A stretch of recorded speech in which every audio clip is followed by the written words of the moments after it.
Nestled along the banks of the Ohio River, in the quiet beauty of Wayne County, lies a town with a story as enduring as the hills that surround it, the town of Cerrito, West Virginia. Founded in 1857 with a vision of unity, progress, and freedom, Cerrito was more than just a settlement. It was a bold social experiment, carried forward by generations of proud, hardworking people. Through the decades, Cerrito has witnessed the tides of history, from early days of the Underground Railroad to the growth of the coal industry's boom to the quiet resilience of small-town life today. Each chapter has left its mark, not just in records and photographs, but in the spirit of its community. In this special interview, we sit down with local voices, storytellers, historians, and lifelong residents to explore the rich tapestry of Cerrito's past. We'll uncover the moments that shaped the town, the people who stood at its heart, and the legacy that continues to guide it forward.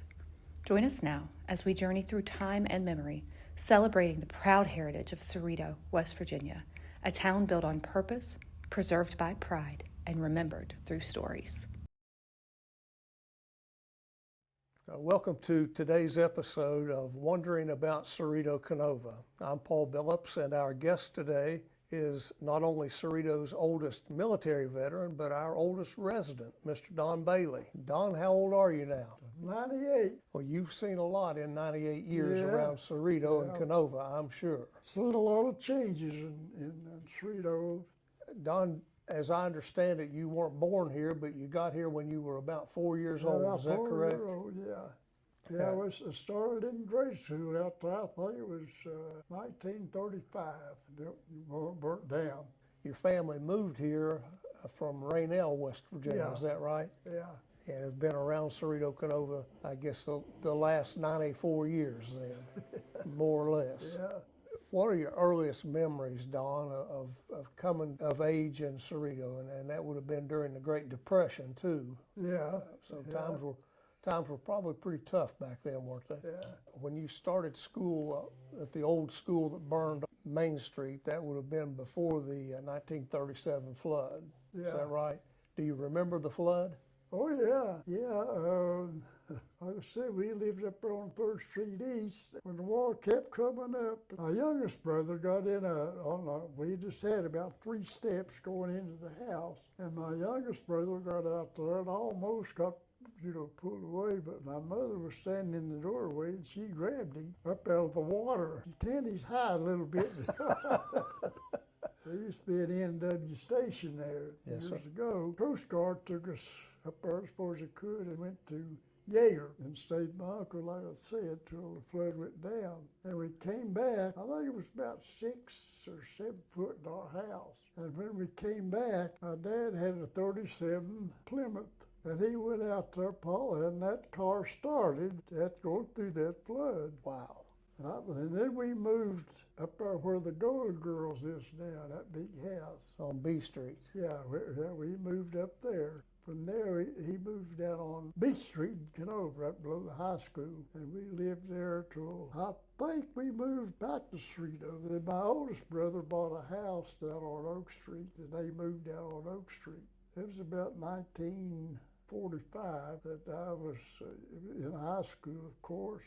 And I talked my dad into let me join the military. Spent time overseas in Germany, and then I was in the reserves. And I was working in Ohio at that time, and I got called back and went to Korea, and a year and a half in Korea. When I came back to Cerrito and hadn't left since then. When it was the Army that you joined? Yeah. And that would have been right at the end of World War II, is that correct? Well, last part of World War II, and then, like I said, a year and a half in Korea. Where did you do your basic training? Camp Roberts, California. You got to see the world. I didn't know there was a state called California, too. They only sent me out there for basic training. Did you join just by yourself? No, Carl Stambo lived in Canova. He was one of my best friends. We went to service together, and he went to Italy, and then of course I went to Germany after basic training. He finally retired from Frigidaire in Dayton, Ohio, and he moved down in West Liberty, Kentucky. When you were in Germany at the end of the war there, did you see a lot of destruction? I was in a city called Kassel, and the whole city was destroyed. It was an industrial city where they made tanks, guns, and everything, and they absolutely destroyed it, except one building, was the cathedral, and there wasn't a brick broke in that building. In fact, our quarters were right beside it, and there wasn't one brick on that cathedral damaged. Everything else around it was destructive. It tore up, bombed it. They just completely destroyed it. Do you recall how long you were in Germany? About a year and a half. We had a 3-man squad on a Jeep, and I was squad leader. And when we'd passed the Russian border, we had a 30 caliber machine gun mounted on the Jeep. And when we started around the Russian border, I could hear that gunner pull that lever back, get that machine gun ready, if we needed it. But I enjoyed that time in the military. Went to Korea. I lost a lot of good friends and buddies over there. Of course, I don't talk much about it. It wasn't a joy, I'll tell you. But long about 52, 53, when that war ended in Korea, and I went to Camp Polk, Louisiana, and gave basic training down there. Vietnam things was heating up, and they started shipping them out, training them to go to Vietnam. And I wasn't going over there because I'd had enough of it, and I got out. I came back to Cerrito. Don, how many brothers and sisters did you have? I had 3 brothers and 1 sister, and they're all gone, of course. My oldest brother, I think it was in 61 or 62. That's when he built that Flair Furniture store down there. When Jack Capehart built it. And I was under service department down for 32 years. You spent most of your work life, your career down there at Flair Furniture in Canova. Memories of Cerrito, Wayside Golf Course, where I learned to play golf there. They had the Wayside Inn. That's where the Cerrito Lounge used to be. Yeah. It was Wayside Inn there at the time. And we would caddy, when we built the golf course. Of course, they had dog tracks down there. They raced dogs down there too. And they'd come in there over the bus loads. And we'd get up on top of the Greyhound bus where we could see them dogs run until they ran us off. The dog track was located over on that same property, Yeah. Right along about where I'd say Food Fair is now. It's right along in there somewhere. And they closed it, state closed it. And then Starks built a golf course. Starks and Doc Rollins, Mr. Hoback, they're all big shots and big businessmen then. Yeah. They built that golf course. It was unique because it had sand greens. Did you ever play anywhere else that had those sand greens? Yeah. After I learned to play it, after I got older, if I could run that tractor, I cut grass down there. Yeah. And George Pruitt used to drag the greens with a doormat, and he'd go around every day, 2 or 3 times a day, and he'd drag those greens. There was a gentleman named Neil White, lived in Huntington. He owned a pharmaceutical place up in Huntington. And I caddied for him all the time. But I'd caddy to number 1, and from number 2 around to number 8, I would play golf with him. And Sims Browning was the pro down there at the time. And I would play from 2 to 8 where they couldn't see me, hitting me. And that's where I learned. I taught myself to play golf. I didn't take lessons. I taught myself.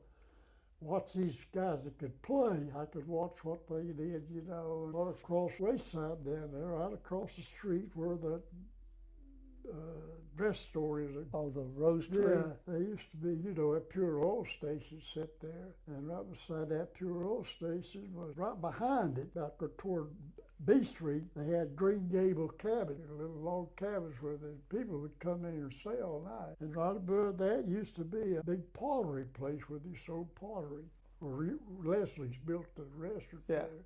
And my mother, and we lived up there on the corner of 3rd Street and B Street. My mother used to take me, and we'd go down that way, and she would cut greens. I don't know what she knew when she was cutting, but she did. And she would cook those greens. Of course, all that's gone now. It's just memories. When the golf course was there, who were the best players around? I'd say probably Floyd Stark. Him and my oldest brother, they was about even. They could play pretty good. And they had, a lot of guys come down there. There's big money. They played for I don't know how much it is, but to them back that day, Yeah. any amount of money was big. Guy Smith, he was good. He was coached out at CK. He would never, I've caddied for him, he would never let you take a club out of the bag and hand to him. Coming down number 4, I believe it was number 4, coming down by the railroad over on 4th Street, and I pulled out his driver. Oh, he got mad. He slammed it back down the bag. Said, "Don't ever hand me a club. I'll get it myself." I said, "Okay." I think Floyd Stark and my oldest brother and probably Guy Smith was the best. Oh, they came from all over to play down there. And right across tracks, there used to be a garden where the guy grew tomatoes, and we would go across the tracks and get tomatoes out of his garden, and while we caddy, we'd eat them tomatoes. And talking about that wayside inn down there used to be a lady work. She had the best fish sandwiches in the county. But you could buy a fish sandwich, and she wouldn't sell you a glass of milk or a little carton of milk with it. She said it would make you sick if you eat the fish sandwich, drink the milk. Well, we'd eat the fish sandwiches and go outside, come back in and buy the milk. Don, back in the early days, there were a number of grocery stores around Cerrito. Oh yeah, Route 60 and Main Street. There was Copley's Market, and right behind Copley's Market, before they went in there was a grocery store there. It was run by Tom Evix. He lived in these apartments over here. Everybody traded their credits, you know. I was up between that and right beside the Methodist Church. My dad would go down there and pay his grocery bill every month, and he'd always call him Uncle Jim. He'd go in there and pay. It would be maybe $10, you know, for a month or something like that. And my youngest brother and I, we'd all play over there in Jordan Branch. We'd go in there, about a half pound of bologna and a loaf of bread, you know, and charge to Dad's account. And then all of us boys go down there to the Baptist church down there, go back to that, we'd eat that bologna sandwich. And then we'd go over to Jordan, and there used to be some Aggies, I think, lived down there at the church. We dug trenches from that church all the way down to the creek. Trilpo would back up, you know, come back out of there. Well, that's where we ice skated. Really? Yeah, oh, that was real smooth in there at the time. And it'd back up to where Rusty Bash house used to be over here. And it'd back up that far and freeze over, and that's where the ice skated. Yeah. And I think Lee Wright, probably one of the best ice skaters. There was a guy by the name of, I think his last name was Pruitt. He always skated with his tongue stuck out, and he was going down toward the trestle, and he fell and like bit his tongue off. Oh, goodness. Now, Don, I know later on in your life you were involved with youth sports, particularly baseball around here. When did you first start playing baseball? I played baseball in high school, coaching down at Babe Ruth. I coached almost 20 years. Had a lot of good kids come through there. Guy down there, he played minor league ball, and he taught Don Robinson how to throw the pitch and how to throw the fastball and change up, you know, and all that stuff. And that's when Donnie, you know, went to Pittsburgh. Right. And I had a kid from Buffalo out there, Eddie Blankenship, was just as good as Don Robinson, but he went to Buffalo High School. And I asked that guy, I said, "Why don't you get Eddie and teach him like you did?" No, he goes to Buffalo. He said, I won't help him. What Eddie pitched, he was good. He taught himself, you know. Yeah. I would come up to Little League and watch him play and kind of scout. But I always, when I was looking for a player, I always tried to find me a good catcher. Because you got a good catcher, he can run a ball team. Yeah. And the best catcher I ever had was Mike Cassidy, Bip Cassidy's son. He lived down there on 17th Street. Now, did you all play a lot of sandlot baseball when you were a boy? Yeah, played on this end of the golf course up here. And along there where Lonnie Carpenter and all those guys built it, that's where we played football. When I was young, there was always a baseball game in the summer and a football game in the winter. You could go there and there'd be a bunch of boys about every day. And there used to be a place, well, it's still out there on Goodwill Road called Beechwoods. Helen Billett, I went to school. Well, she was right behind me in school. Yeah. She said, if you haven't played in Beechwoods, you don't live in Cerrito. I guess every kid here went out there and played. We Yeah. had grapevine swings and everything in there. I don't know if you ever went up there or not. Oh, yeah, I've been there. Yeah. We talked a little bit about your family there. Your youngest brother, was that Ray? Yeah, Ray, He was yeah. the youngest. Yeah. So he's the one your mother jerked back up out of the 37 flood there. Yeah. Yeah. Yeah, I know. Yeah, when one time up there we lived on 3rd Street and the creek had backed up a little bit and me and Ray and I think Gus Hughes and a few of us over there were swimming in that were backed up. Somebody threw the board, big long board in the creek and Ray got on that board. I told him not to, but he did anyway and then he turned it loose and he was going under and I jumped in and pulled him out. We just lived on top of the bank there. We come up to the house there, and Mother said, "What are you boys doing swimming? I told you not to go to the river." Oh, we got squirted with a hose. Oh, my goodness. She went out back. We had that little maple tree out in the backyard. She got switched about that long. She said, "You won't get squirted no more." And she liked to wear us out. But she was a loving mother. And she'd whip you. She'd take us in her arms, you know. Our mother does, Yeah. like a mother hen. You know. Yeah. Oh, I've had some good times here at Cerrito growing up. One of the biggest changes in the town. Well, I'd say the plaza down there is one of the biggest changes, and all the new businesses went in where these feel like. I'd say that was the biggest change. Is the plaza going in there. And I can, of course, this all changed. This used to be a little square building. Jimmy Harvey was janitor up here, and Ray and Gabby Hughes would keep that boy so tore up. He didn't know what kind of town he was in. They were certainly good friends of Jimmy's, and you're right. They look forward every day, I think, to get together. You know, I had a brother killed over here on railroad crossing, Main Street, Cotton. Him and James Earl McCoy, a bunch of them were going hunting, and Cotton went over to James Earl's house to pick him up, but he wasn't ready. They said, "Well, I'll go over." I don't forget now who I was going with. But anyway, he come over to town, and then he went back, and he's coming back this way across the street.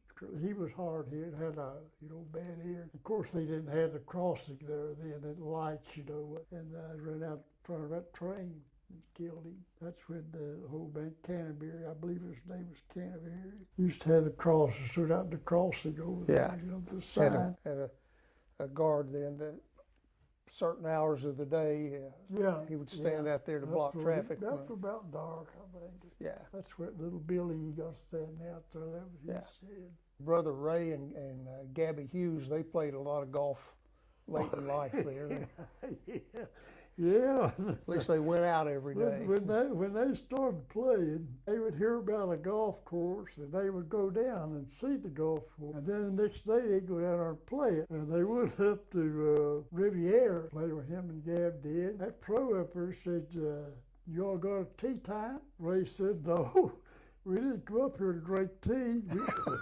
We come up here to play golf." He said, "Well, you have to have a tea time." But he let them go anyway. Yeah. They went over to the little Chesapeake over there at that little golf 9-hole course over there. They rented a cart, but you had to get the key to start, And they didn't get the key. They went out there, put their clubs on it, and got ready to go. They got in and tried to start it, pushed down. Would start. Ray went back and said, "Hey, this cart won't start." I said, "You got a key for it?" He said, "I didn't know we had to have a key." How old were you when you had to stop playing golf? I was 91. It's a pretty good career. Now, last time I played, me and Lonnie Carpenter went over to Diamond Links over at Kentucky, and we played 9 holes and got rained out. We never did go back, never did finish it up. That's the last time I ever played. But me and Lonnie played a lot of golf together. And Lonnie and Junior Skeens and Virgil Ratcliffe all played golf together, but they're all gone. All the Link Patterson, he lives in Florida, I think now, but he used to call Lonnie Carpenter all the time. He called Lonnie one time and told him, he said, "Lonnie, you remember when out there at school with Don Bailey was carrying some country matches in his back pocket. And he said he fell on them gravels and set them matches afire and set his britches on fire." Now, I don't remember that. but Lake Patterson did, and he called Lonnie and told Lonnie about it. Lonnie said, I don't remember that, but and I went home, my back pocket would burn off. And my mother said, Don, what happened? I said, well, I had some country matches in my pocket. I told you boys, leave my matches alone. So, Don, how old were you when you joined the Army? I was 17. Just, I was in 11th grade, but I finished school when I came back. yeah, I didn't know it, but seeing my stepson, he put my picture down on Canova on the pole down there at 14th Street, there to the post office. NW station up there at Huntington when I was going to Korea. My dad took me up there, and he said, son, we'll be praying for him. And he had told somebody when he came back home, he said, he won't come back. And I'd already made my mind up. I didn't know what I was getting into. Really. Yeah. I had no idea. Never heard of such a place as Korea. But over there in October, it was just getting cold. And they had no place to put us. So we slept outside in sleeping bags in that cold weather. oh goodness. There were about four or five of us who was going into this division, 40th Infantry Division, till we got assigned to a rifle company. But I wouldn't trade it for nothing. Good experience to me. Yeah. And I've been asked if I would do it over again. Absolutely, I would. Yeah. Well, since you retired, and I know you played golf for a while, have you had any other hobbies or anything else you like to do around town here? Golf's about the only thing I ever done. Yeah. I played golf 3 or 4 days a week. Well, that's. Taught myself. When you were in high school, did you have pretty good baseball teams then? Yeah, well, fairly well. I think Guy Smith kind of coached us a little bit. Yeah. But we had a pitcher down there, Guy Clarkson. Eddie Clarkson, he was left hand. I was catcher. And we didn't have the catcher's mitt then like they had. It was like putting a handkerchief on your hand trying to catch the ball. And he could throw that ball as hard as anybody I ever see. Oh man, he'd burn me up. And I finally got to where I was smart enough to try to stuff something down it. It was pretty good. But there was when the baseball field, where it is now, used to run all the way over to Poplar Street, where Gold Porter built that big brick house there. So that was before Route 60 was there. Yeah, that's where the stadium was down. Oh, I'd say all about where we built the store, all in there. That was baseball stadium. Yeah. And of course, the football field ran east and west. We used to get the football games. We were right beside Gold Porter's house, and they had a great big oak tree. And we'd climb that oak tree and come over the fence, get in the football game. That's Coach Porter, of course. He was a coach then. Yeah, yeah. But they had some pretty good football players back then. Can you think of anything else about Cerrito or Canova that you'd like to talk about, or Well, I don't know. we haven't touched on? I don't know too much about Canova because the only time we'd ever go down there was going to the theater, going to the show down there, old Strand Theater. We'd go in the pool room down there where Greg has got that hard store there, So Right. there used to be a pool hall, the post office. And we'd go in there and play pool, and Tom Perry. Yeah. He would come there and run us out, and we'd go out the back door and hide them weeds out back where he couldn't find us. Did you go to Dreamland Pool very often? Oh, yeah, spent all summer, every summer down there. Yeah, that's when they had big bands come down there. Glenn Miller and all them big bands that come down there. That's when they had that pavilion there. Oh, yeah, I spent every summer down there. That's the only place you can find your girlfriend down there. They were swimming. Some things never changed. When you look back on your life, Don, it sounds like you're pretty happy that you grew up here in Cerrito and Canova. Oh, yeah, I wouldn't live anyplace else. Well, we're certainly glad you stayed here all your life, Don, and you've been an asset to our community. Personally, I guess I got to know you when you were coaching down at the Babe Ruth Yeah, League. they, and, you know, they used to up there where Austin's is. I don't know where you remember. They used to kill hogs there. I don't remember Oh that. yeah, every November they'd bring the hogs in there and butcher them, and that's when they'd run. That's when the Ben O train run through Yeah. that. And I've seen that Ben O train stop, and people would get out and watch them butcher. My grandpa used to be. He used to do it all the time. Yeah. Because he raised hogs right back of the house there over in Jordan. Yeah. He raised hogs over there. Yeah. That's where I learned to chew tobacco. He chewed brown spew. Yeah. And I'd go with him down there. He'd go down and slop the hogs. I'd go with. He'd break me off, chew about that big. And I would chew it till I got back to the house. My mother never did know it. Well, Don, I appreciate you coming in today and Well, talking a while. And Well, I don't know where I helped you much, but you've done I've still got a lot of memories in this town, but especially all the guys I grew up with at school, J.J. Billups, and I give you that 1940 roster of, you know, sure and all did. all the other guys are gone. Yeah. Most, I would say, because I haven't seen them, but I'd say most of them are gone. Yeah. Yeah, I think you're Yeah.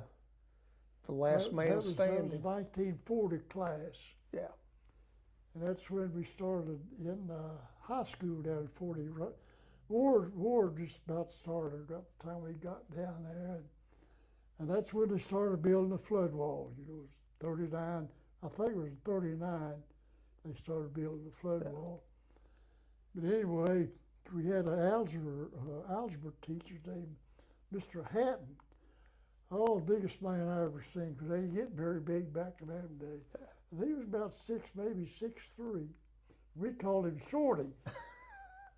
And I'd go up there, I'd try to sharpen my pencil, and I'd stand and watch them big ukes trying to carrying that dirt in there.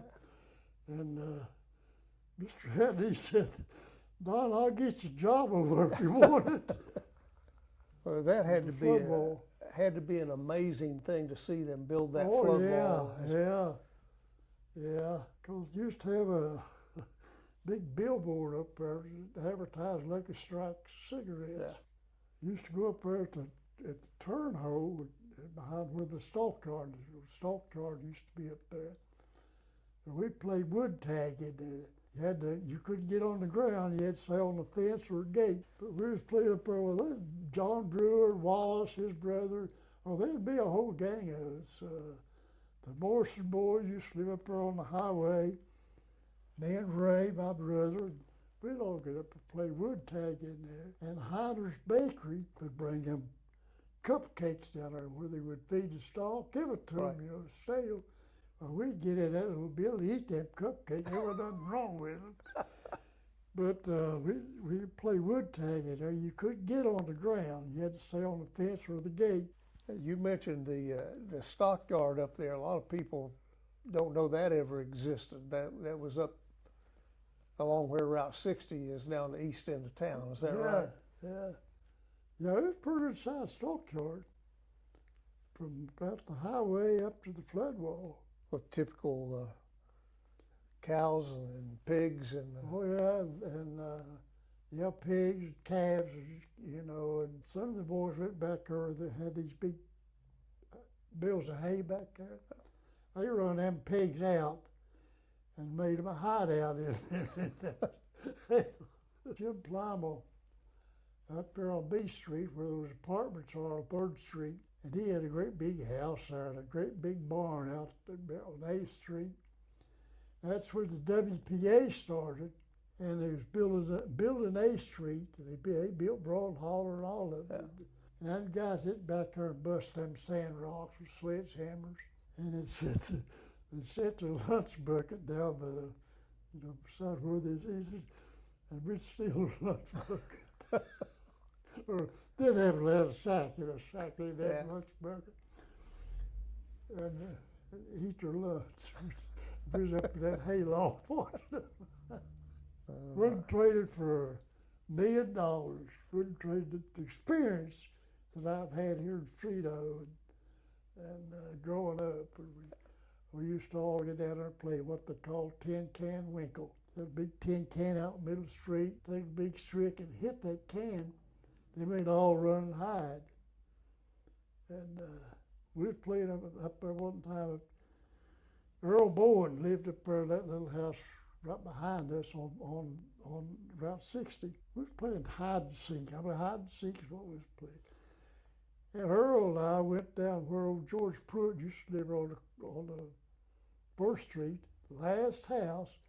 His house built on stilts, Yeah. Way up high. And we hid under his house, and mister, we got eat up with fleas. And I went over to the river, and even it was getting dark. I went over to the river and washed them fleas off before I went on. And what Earl done, I don't know.